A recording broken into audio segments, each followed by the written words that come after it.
नमस्कार, आपका बहुत बहुत स्वागत करते हैं एक बार फिर से हमारे खास बुलेटिन अपना बिहार में। खबर देख रहे हैं जमुई से, जहां आपको बता दें पुलिस को नक्सल मोर्चे पर एक बड़ी सफलता हाथ लगी है। जिले के चकाई थाना क्षेत्र से 6 वर्षों से फरार चल रहे कुख्यात नक्सली सुकरा हंसाद को गुप्त सूचना के आधार पर गिरफ्तार कर लिया गया है।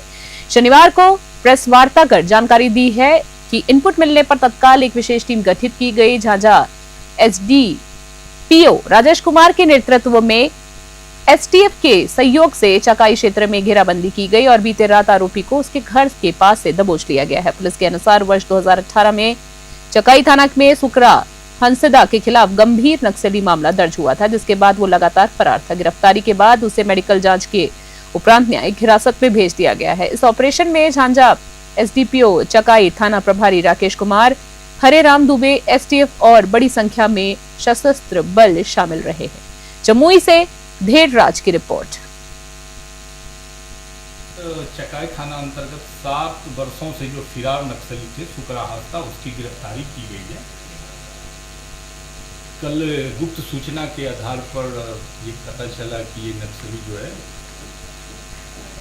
चकाई के जंगल में मतलब कि छिपे हुए हैं, ये अपने घर आने वाले हैं। इस दरमियान जो है थाना अध्यक्ष राकेश कुमार, राजेश कुमार और मंडल पुलिस पदाधिकारी, डीआईओ की टीम और सशस्त्र बल के द्वारा इसकी गिरफ्तारी की गई है। ये काफ़ी जो है एक्टिव नक्सली रहे हैं और कई वर्षों से पुलिस को इसका तलाश था और ये गिरफ्तारी जो है कि पुलिस के लिए फायदेमंद होगी, समाज के लिए फायदेमंद होगी। अभी वर्तमान में इस पर एक केस दर्ज है और अन्य थानों में कितने केस दर्ज हैं उसके क्रिमिनल हिस्ट्री को निकाला जाएगा और बाकी के कांडों में इनको रिमांड किया जाएगा। बेगूसराय से खबर 31 मई को विश्व तंबाकू निषेध दिवस के मौके पर बेगूसराय के सदर अस्पताल से एक जागरूकता रैली निकाली गई है। रैली को civil surgeon doctor Ashok Kumar और जिला गैर सरकारी रोग पदाधिकारी सह नोडल पदाधिकारी तंबाकू नियंत्रण डॉक्टर संजय कुमार सिंह ने संयुक्त रूप से हरी झंडी दिखाकर रवाना किया। इस रैली में डॉक्टर गोपाल मिश्रा ने, doctor Akhilesh Kumar, doctor Neelkamal, doctor Brajesh, doctor Saket, doctor Iqra, doctor Aditi, doctor Pallavi, doctor Shivani Bharti समेत अस्पताल प्रबंधक पंकज कुमार, जिला कार्यक्रम प्रबंधक नसीम रजी सहित कई चिकित्सक और कर्मी शामिल हुए हैं। रैली का उद्देश्य था तंबाकू से होने वाली बीमारियों और समाज में उसके पीछे प्रभाव को लेकर लोगों को जागरूक करना। इस अवसर पर अस्पताल परिसर में चिकित्सकों, स्वास्थ्य कर्मियों और मौजूद लोगों को तंबाकू का सेवन नहीं करने की शपथ दिलाई गई। स्वास्थ्य विभाग के अनुसार तंबाकू सेवन को छोड़ने से कैंसर, हृदय रोग और सांस की बीमारियों से बचा जा सकता है। यही संदेश आज रैली और शपथ के माध्यम से जन जन पहुंचाने की कोशिश की गई। बेगूसराय से चंदन की रिपोर्ट।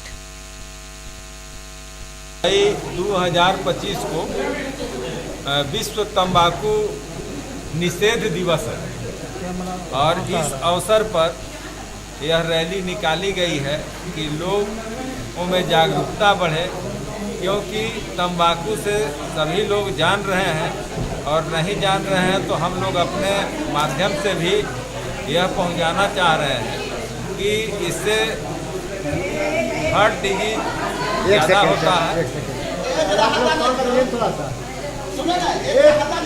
और हार्ट के अलावा हार्ट अटैक होने की भी संभावना बहुत ज़्यादा रहती है। जो लोग लगातार धूम्रपान करते हैं उनके फेफड़े में भी एलर्जी जैसी दिक्कतें ज़्यादा होती हैं, जिसका कि फलस्वरूप ज़्यादा सेवन करने से लंग का कैंसर भी हो सकता है। और इसके ये करने से सबसे बड़ी बात है कि अगर नहीं तंबाकू का सेवन करें तो 28 दिन तक अगर खाली आज जो कोई भी तंबाकू ले रहे हैं अगर 28 दिन तक छोड़ दें तो उनका हृदय का धड़कन जो है वो कम।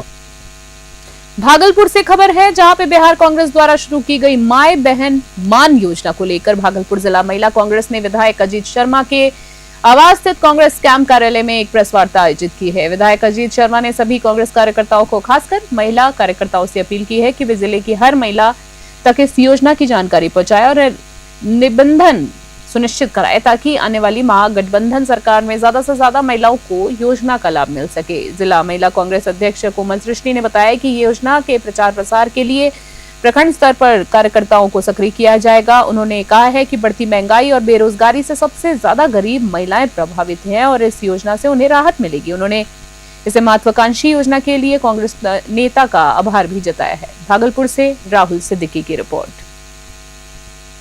जो कांग्रेस पार्टी गठबंधन की ओर से माई बहन मान योजना जो शुरू किया जा रहा है, हम लोगों ने भी शुरू किया है और इस पे महागठबंधन की सरकार बनेगी तो हम लोग माताओं को, बहनों को 2500 रुपया प्रति माह देने का काम करेंगे। और आपको बता दें, जहां भी हमारी सरकार है वहां भी हम लोग 2000 रुपया दे रहे हैं। यहाँ भी बिहार में भी जो चुनाव होगा, सरकार बनेगी तो हम लोग माँ बहनों को भी 2500 रुपया देने का काम करेंगे। यह हम लोग जो ये देख रहे हैं आप, ये सभी ये देखिए योजना जो है, लोग सीधा लिए महाराष्ट्र सरकार बनने के बाद योजना का फायदा लेने के लिए अभी मिस कॉल करें। जो महिलाएं से सब लोग को, जो वर्कर्स हैं हमारे, सब लोगों को जाके मिस कॉल कराना होगा, जो रिकॉर्ड होगा, तो उनको जब सरकार बनेगी तो उनको 2500 रुपये महीना दिया जाएगा। और जैसे कि हम लोग अनाज भी दे रहे हैं, 10 किलो अनाज दूसरे स्टेट में, वो भी हम लोग बाद में सोचेंगे देने का।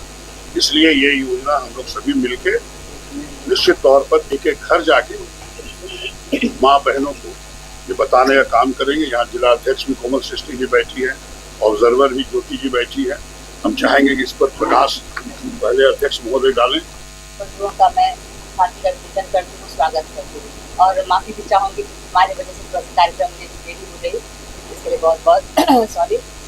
और जैसे कि आप बिहार की जो भी हालात देख रहे हैं, एक तो गरीबी, उसके ऊपर बेरोजगारी और उसके ऊपर भी आसमान को छूती हुई महंगाई, जो स्थिति आज बिहार को लेकर बिहार की है, उससे सभी लोग, सभी जनता त्रस्त है।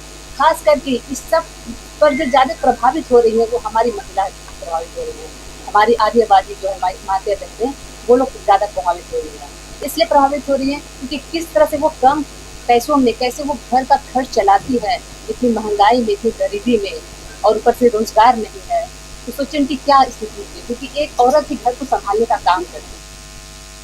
भागलपुर की पहचान सिल्क के साथ साथ चंपा नदी से भी हो रही है, लेकिन अब ये नदी अपनी अंतिम सांसें गिन रही है।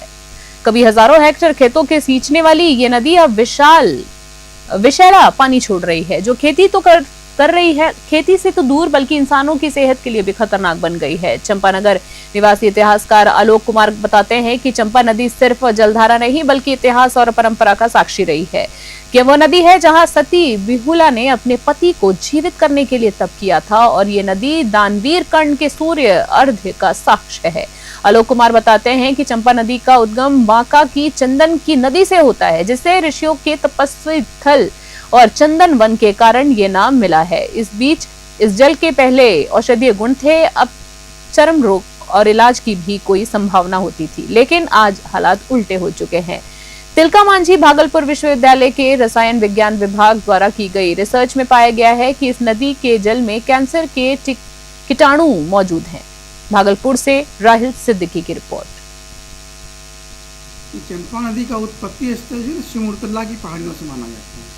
वो जब सिमुरतल्ला की पहाड़ी से निकलती थी तो वो जो गुजरती थी बांका के जो चानन क्षेत्र जिसको कहा जाता है, तब हुआ करता कि यहाँ संत मुनि ऋषियों की, सिद्धों की भरमारे हुआ करती। बहुत सारे लोग थे साधु तपस्वी, उनका जब वो समाधि अवस्था में आते थे, उनका जब देह त्याग होता था तो उनकी समाधि पर चंदन वृक्ष लगाने का विधान था। तो इस तरह से एक एक चंदन वृक्ष लगाते लगाते चंदन वन बन गया था। तो चंदन वन का ही अपभ्रंश नाम चानन है। तो उस क्षेत्र से जब चंपा नदी गुजरती थी तो वो अपने साथ साथ उन खुशबुओं को, उन औषधियों का जो उनका गुण है चंदन का, वो सब अपने साथ लेकर के आती थी। बेगूसराय से खबर है, जहां संदलपुर गांव में हत्या का शिकार राकेश उर्फ विकास के घर पहुंचे बेगूसराय सांसद गिरिराज सिंह। जहां शोकाकुल माहौल और परिजनों की चीख पुकार देख सांसद भी भावुक हो गए। परिजनों और ग्रामीणों सांसद के सामने स्थानीय पुलिस की लापरवाही और भ्रष्टाचार की बिंदुवार शिकायतें रखी। लोगों ने आरोप लगाया है कि थाने में फरियादियों को डांट कर भगा दिया जाता है। हर वहीं गश्त करने वाले के लिए पैसों की मांग की जाती है। जब डीएसपी नेहा कुमारी मौके पर मौजूद थी तो सांसद ने उनकी और इशारा करते हुए कहा कि मैं अभियुक्त के घर से आ रहा हूं, ये कैसी कुर्की है? उत्तर प्रदेश की तर्ज पर मकान अब तक ध्वस्त क्यों नहीं हुआ? सांसद ने ये भी कहा कि 112 नंबर पर डायल करने पर भी पुलिस रिस्पांस नहीं देती है और हत्या के बाद भी पीड़ित परिवार की सुरक्षा के लिए एक भी जवान तैनात नहीं किया गया। पीड़ित परिवार ने खुलकर कहा, अगर मदद नहीं मिली तो हम गांव छोड़ देंगे। राकेश की लाश को गंगा जल तक नसीब नहीं हुआ। बेगूसराय से चंदन कुमार की रिपोर्ट। इससे बड़ा दुखद नहीं कुछ हो सकता है। पुलिस के हाथ खाली रहते हैं सर। पुलिस के हाथ नहीं खाली, सरकार पुलिस पर पूरा छूट दे रही है। सुशासन पर सवाल खड़े हो रहे सर। सुशासन पर सवाल नहीं खड़े होंगे। अपराधी अगर अपराध करता है तो वो जेल के शिकंजे में जाएगा। अपराधी रोज धमका रहे हैं सर, उस पर कार्रवाई होगी। लखीसराय की पुरानी बाजार स्थित RIT पब्लिक विद्यालय में आयोजित हुआ 2 दिवसीय समर ओलंपिक कार्यक्रम, जिसमें विद्यार्थियों ने खेलों और रचनात्मक गतिविधियों में उत्साहपूर्वक भागीदारी दिखाई है। इस आयोजन का उद्देश्य बच्चों को शारीरिक, मानसिक और रचनात्मक विकास को बढ़ावा देना था। कार्यक्रम में kabaddi, ludo, spoon game, Hindi में, इंग्लिश में, राइटिंग, ड्राइंग, रंगोली जैसी कई प्रतियोगिताएं करवाई गई हैं। पूरे विद्यालय परिसर में खुशी का माहौल है, प्रतिस्पर्धा का भी माहौल रहा। प्रतियोगिता में उत्कृष्ट प्रदर्शन करने वाले बच्चों को प्रशस्ति पत्र और बुके देकर सम्मानित किया गया है। विद्यालय प्रबंधन ने बताया है कि इस तरह के आयोजनों से विद्यालय में टीम वर्क, आत्मविश्वास और रचनात्मक सोच को बल मिलता है, जो उनके समग्र विकास के लिए अत्यंत आवश्यक है। लखीसराय से संतोष कुमार गुप्ता की रिपोर्ट। आज हमारे स्कूल में, RIT पब्लिक स्कूल में 2 दिवसीय कार्यक्रम चल रहा था, जिसका नाम समर ओलंपियाड रखा गया था। इसमें बहुत सारे गेम्स प्रतियोगिता थी, जिससे बच्चे को शारीरिक, मानसिक विकास के लिए रखा गया था, जैसे कि English writing, Hindi सुलेख, general knowledge, drawing, rangoli, ये सारे भी कार्यक्रम थे। और गेम्स भी थे, जिसमें kabaddi, ludo, chess, puzzles games, chess हो गया, स्पून गेम्स हो गया, ये सारे गेम्स रखे गए थे। और सबसे इम्पोर्टेंट चीज़ जो था बच्चे के लिए, साइंस प्रोजेक्ट, जिसमें सभी बच्चे प्लोटो वगैरह बना के लाए थे। कोई हाउस, कोई फार्म हाउस बना के लाए थे, कोई बॉडी पार्ट्स के जानकारी थे जिनके पास, बच्चे के पास, वो बना के लाए थे। सभी बच्चे ने अपने प्रोजेक्ट को क्लास टीचर के माध्यम से सबमिट किया। इसके माध्यम से ये समझ लाते हैं कि हमारे बॉडी का एक महत्वपूर्ण अंग है। इसके बदौलत भी हम सांस लेते हैं, सांस छोड़ते हैं। ये इसको रेस्पिरेटरी सिस्टम कहते हैं। ये एक ऐसा तंत्र है जिससे जिसका शरीर में ना हो वो जीवन इसका नहीं है। एक जिससे सांस लेते हैं वो नाक है, मुंह है, और उसके बाद हम ब्लड लंग्स में आता है। वो एक करके दिखा सकते हैं। सांस छोड़ते के बाहर निकलता है। इसी वजह से हम लोग जीवित हैं। क्या नाम हुआ आपका? मेरा नाम प्रिंस कुमार। अभी के हमारे खास बुलेटिन अपना बिहार में फिलहाल के लिए इतना ही। बने रहे न्यूज़ 21।